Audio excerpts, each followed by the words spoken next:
ఇవాళ మీకు రెండు కథలు చెబుతాను.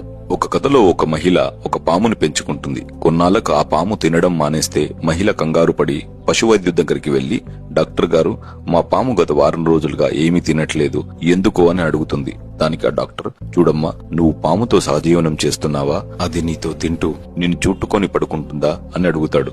దానికి అవును అంటుంది. అయితే అది భోజనం చేయకపోవడానికి కారణం జబ్బు కాదు, అది ఇన్నాళ్లు ఎదగడానికి వేచి చూసి నిన్ను చుట్టుకొని పడుకొని నువ్వు ఎంత పొడవున్నావు, ఎంత వెడల్పుగా ఉన్నావని కొలతలు వేసుకుంది.